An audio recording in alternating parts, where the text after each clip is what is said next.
Bonjour mes petites âmes, bienvenue sur ma chaîne Mes Anges 369. Donc me revoici pour une seconde partie sur les mudras, comment les pratiquer en fonction de vos besoins. Alors pourquoi pratiquer la mudra? Tout simplement pour que l'énergie circule bien dans tout votre organisme, dans tout votre corps, de la manière la plus fluide possible. Ça vous amène également en la pratiquant à débloquer certains nœuds divers et variés, pour qu'ils se débloquent. On a tous des petits soucis, des douleurs à certains endroits, et la mudra vous aide justement en la pratiquant à défaire ces nœuds et à vous enlever certaines douleurs. Chaque partie de la main a une zone qui correspond à un endroit du corps et du cerveau.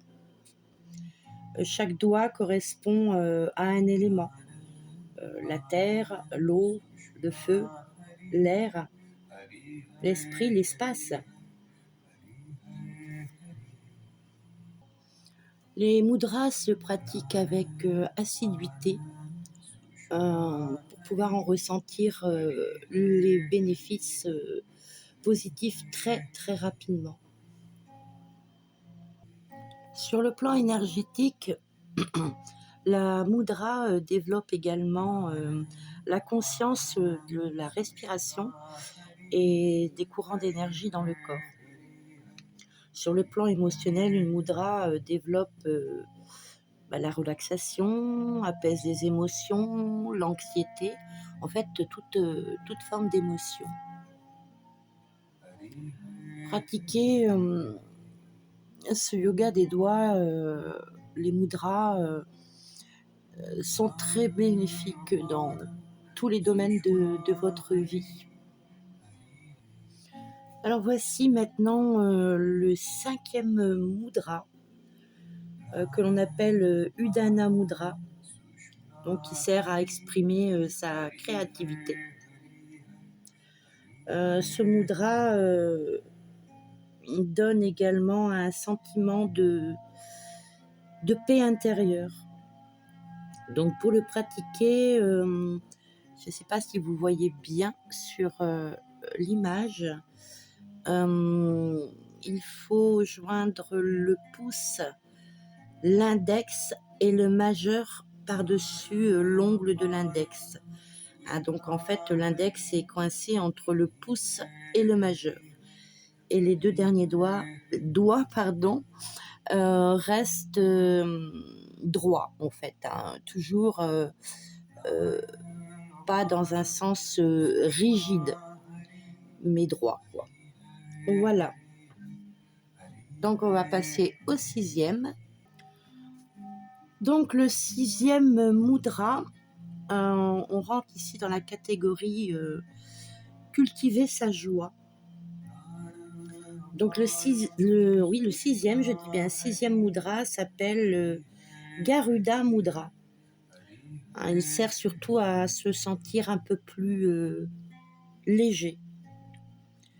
Donc là, je ne vous fais pas un descriptif, l'image est assez claire.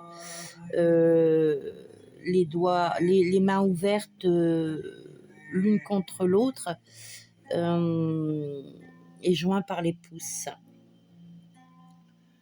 Donc les doigts, ils peuvent ou être écartés ou être serrés ensemble également. Donc petite précision quand même, les mains doivent se trouver devant la poitrine, devant notre cœur. La main gauche restant vers l'extérieur, alors que la main droite est près de notre corps. Les paumes des mains sont face au cœur et les pouces entrelacés. Ça ressemble un peu aux ailes d'un oiseau ou les ailes des anges, tout simplement.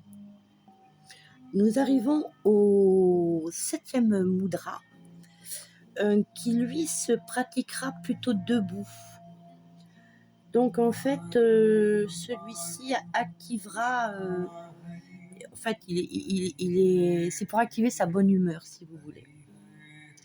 Donc les bras sont repliés de chaque côté du corps, avec les coudes près du corps, mais un petit peu tirés vers l'arrière, afin de faire ressortir la poitrine.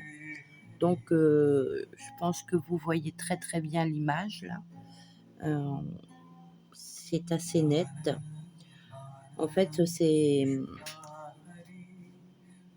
les deux doigts, l'index et le majeur droit, l'annulaire, l'auriculaire replié vers l'intérieur de la paume de la main et le pouce par-dessus ces deux derniers doigts.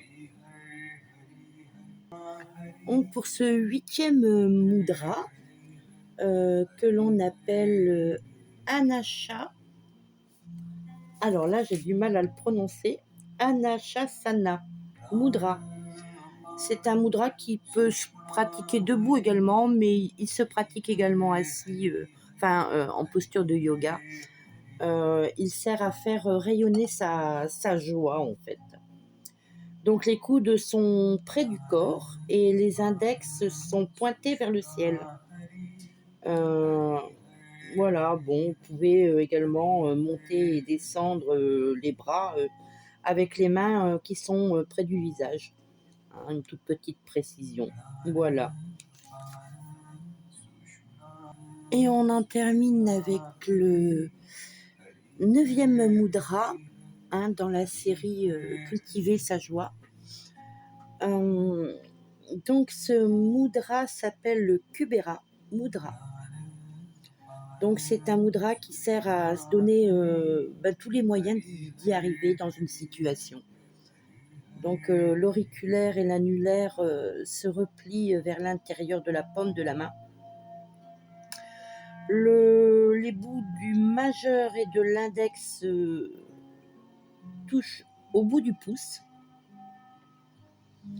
Et il faut impérativement placer les mains sur les cuisses ou les genoux. Et les paumes doivent être tournées vers le ciel. Voilà pour cette série jusqu'au 9e mudra.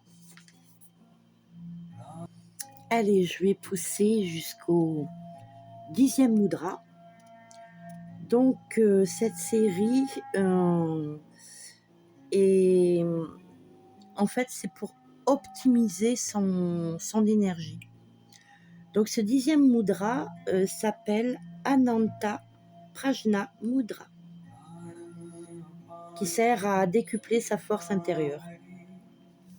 Donc là, on vous demande d'entrelacer l'annulaire, enfin les annulaires, les auriculaires, vers l'intérieur de la paume de la main. Ensuite, il faut former un cercle avec les majeurs et les pouces qui se touchent, et les index se touchent et sont pointés vers le haut. Voilà pour cette position du 10e mudra. Voilà mes belles âmes, je vais m'arrêter là pour cette vidéo. Comme ça, voilà, elle ne sera pas trop longue, ça sera plus rapide à télécharger. Et puis je vous donne rendez-vous pour la vidéo numéro 3 sur une autre série de mudras. Je vous embrasse très très fort et je vous dis à très vite.